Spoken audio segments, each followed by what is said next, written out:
receive quite a number of questions regarding direction-finding antennas, and we find one of them a really interesting one.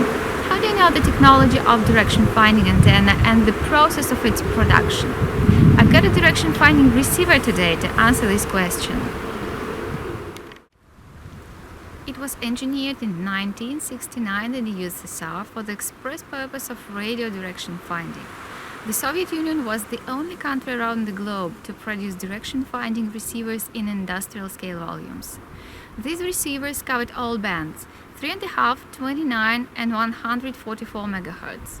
29 MHz range might surprise you, but it really was rather common in amateur radio direction finding. I'm having a receiver of this very range today.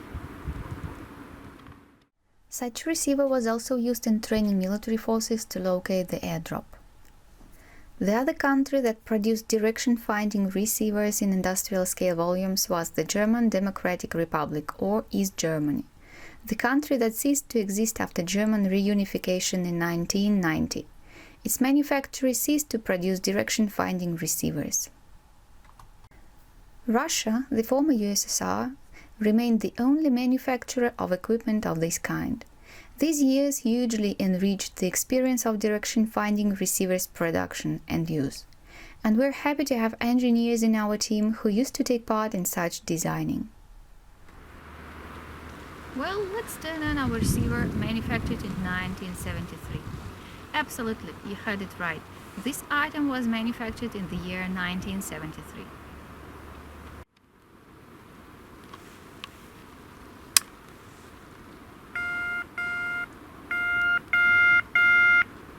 You can hear a radio beacon. I positioned it 1 kilometer away from here. I'm about to show you the operation modes of this receiver. The basic one is a figure 8 pattern.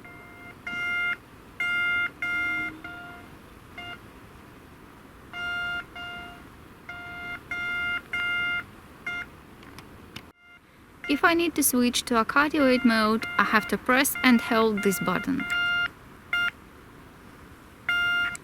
Just as I released the button, the antenna switched back to a figure 8 pattern mode. The next knob is volume.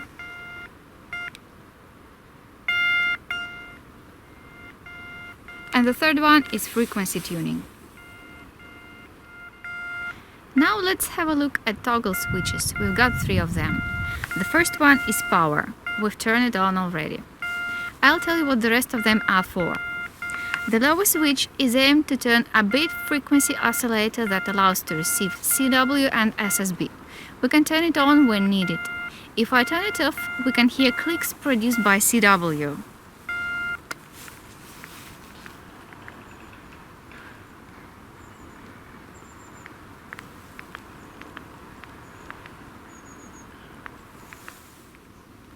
The third toggle switch is in charge of a radio compass with a magnetic antenna.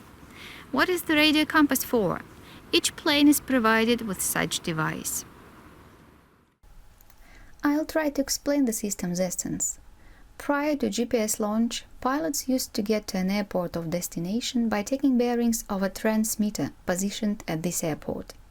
It's called a non-directional beacon. A pilot tunes his receiver to the transmitter's frequency and vectors it in accordance with bearings.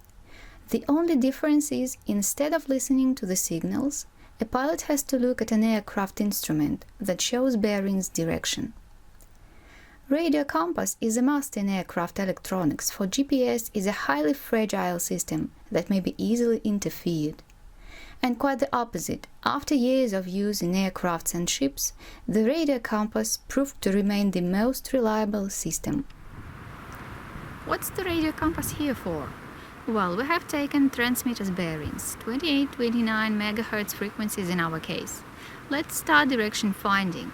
The transmitter doesn't transmit continuously, but radio stations on 150 to 650 kHz do.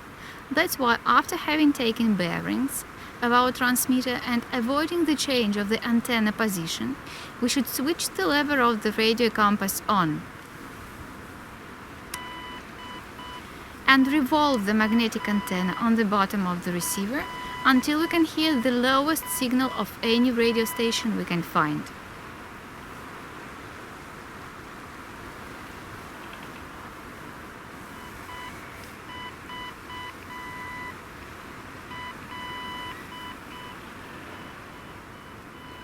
After that, we switch off the radio compass and continue direction finding in the basic figure-8 pattern operation mode.